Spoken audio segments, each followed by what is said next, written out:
La force de trentenaires célibataires qui, en même temps que leur travail, cherchent à trouver l'amour, c'est un des éléments qui sert de base à cet excellent manga que je voulais absolument vous présenter en vidéo, Tokyo Talaleba Girls, dont la parution vient de démarrer en France au Lézard Noir, qui comptera 9 volumes, et que je vais vous présenter tout de suite. Bonjour les Sakura, c'est Morgane, on se retrouve pour une nouvelle chronique manga. Je vous rappelle qu'il y a une playlist dédiée à toutes les chroniques manga que je fais régulièrement sur la chaîne. Et par ailleurs, cette chronique est en quelque sorte une chronique miroir ou qui fera écho à une autre chronique de la chaîne. C'est sur l'excellent Trait pour Trait, qui est réalisé par la même mangaka, pas aux mêmes éditions, mais les volumes se renvoient l'un l'autre. C'est chez Lézard Noir pour Tokyo Talaleba Girls et chez Akata pour Trait, donc allez voir aussi ma chronique sur Trait pour Trait. Mais là aujourd'hui je vais me concentrer sur cette œuvre de fiction, bien qu'elle ait un fond autobiographique qui s'appelle donc Tokyo Talaleba Girls, Tokyo Talaleba Musume au Japon, qui est un titre paru de 2014 à 2017 dans le très bon magazine Kiss de chez Kodansha, et cette série a vraiment eu une mise en avant toute particulière au Japon. Elle a vraiment rencontré son succès. Elle a même eu une adaptation en drama, un drama de 10 épisodes chez Nippon Television. Et puis par ailleurs, il y a eu des spin-offs, il y a eu 3 spin-offs autour de ce manga, souvent mis en avant dans les librairies et qui méritent véritablement le coup d'œil. Alors le pitch de base, on s'intéresse à ces 3 héroïnes, toutes trentenaires, toutes travailleuses. L'une est scénariste, une autre s'occupe de manucure, et enfin la troisième travaille dans l'izakaya de son père. Et donc ces 3 filles qui ont 33 ans voient arriver l'annonce des Jeux Olympiques de Tokyo 2020. C'est à peu près en 2013-2014 que débute l'histoire, et leur crainte c'est d'être encore célibataires quand les Jeux Olympiques de Tokyo 2020 arriveront.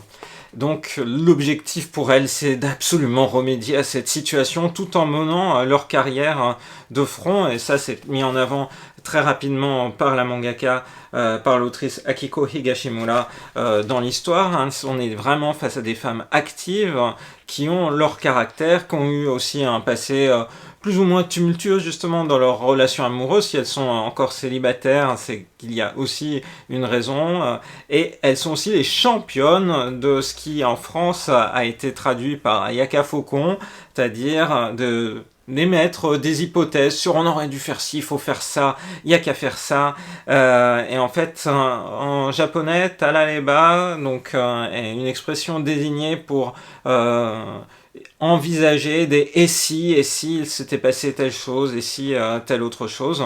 Donc elle se retrouve régulièrement dans maintenant l'izakaya que justement une des héroïnes aide son père à tenir. Elles font des soirées pour discuter tout en s'alcoolisant de leur vie, de leurs rencontres, de là où elles pourraient tenter d'aller dans leur relation aussi avec autrui. Et quand elles boivent trop, l'héroïne Linko, elle voit sa nourriture en fait, le foie et la laitance de morue se mettre à parler avec ces 2 petits personnages qu'ont eu au Japon un spin-off dédié justement. Ils sont assez emblématiques de cette série puisqu'ils incitent l'héroïne à partager ses pensées les plus profondes, et aussi ils traduisent un petit peu ses craintes, ses peurs, ses mauvais plans, ou alors voilà, ses grandes inquiétudes du fait de risquer de rester seul jusqu'à sa mort. Voilà, vous le voyez à travers les planches que je vous montre dans cette chronique.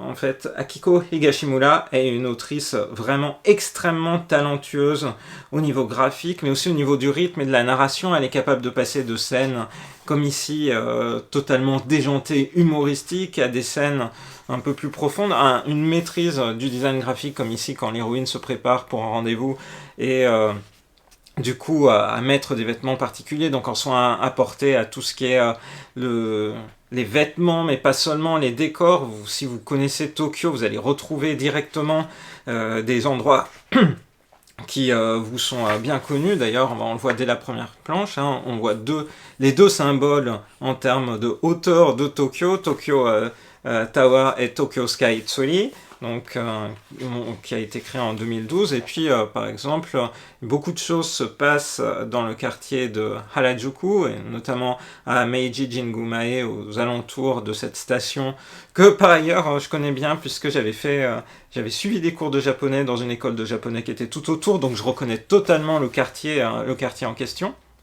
Et puis, il se passe des événements où la personne que Linko a éconduit il y a quelques années s'apprête à lui faire une révélation. Est-ce ce qu'elle attend? Enfin, une demande en mariage?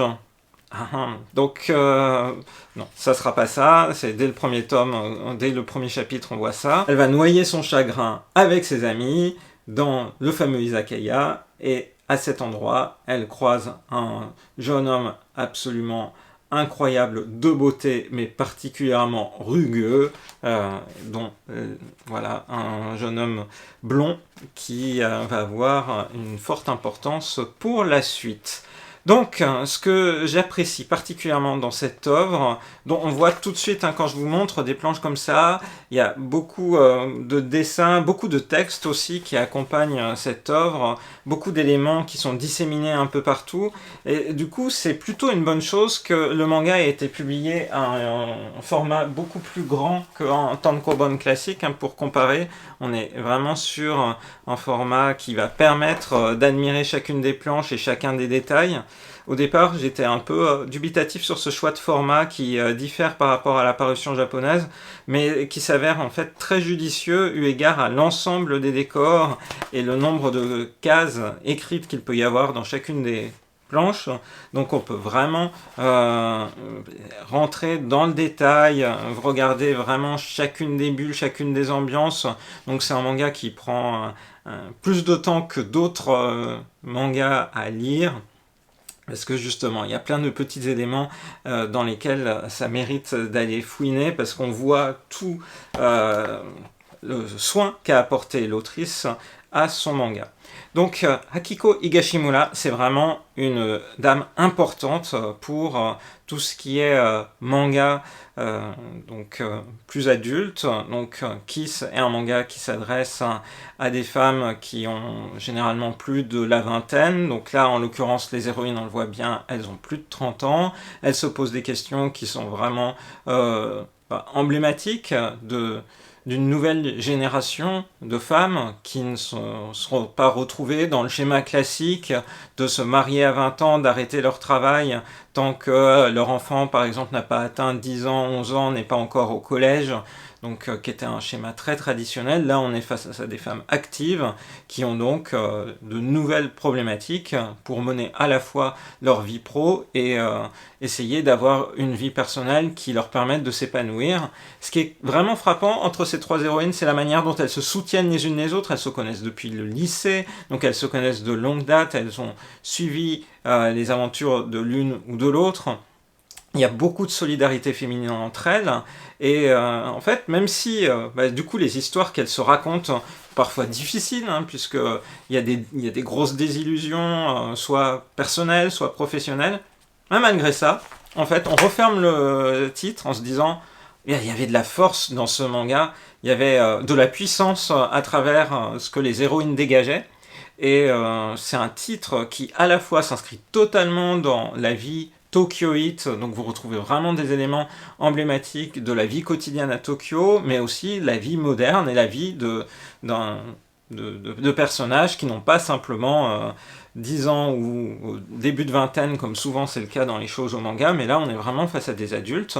Et l'autrice, à la fin, donc Akiko Higashimura, qui, comme je le disais, est vraiment une personne qui compte dans le paysage du manga au Japon. Elle a reçu des prix, elle passe très régulièrement à la télévision, elle fait des podcasts sur YouTube, bref, elle est vraiment présente sur la scène médiatique.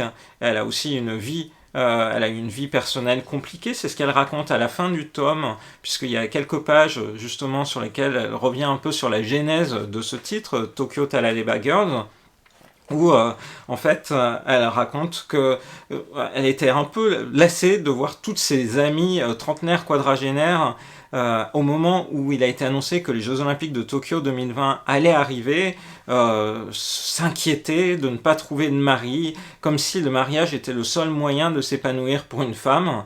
Et donc elle raconte à ce moment-là que elle s'est dit eh ben, je vais faire un livre et puis voilà, il faut que vous trouviez aussi quelqu'un, c'est pas possible, donc ça y est, il faut se mettre là-dedans.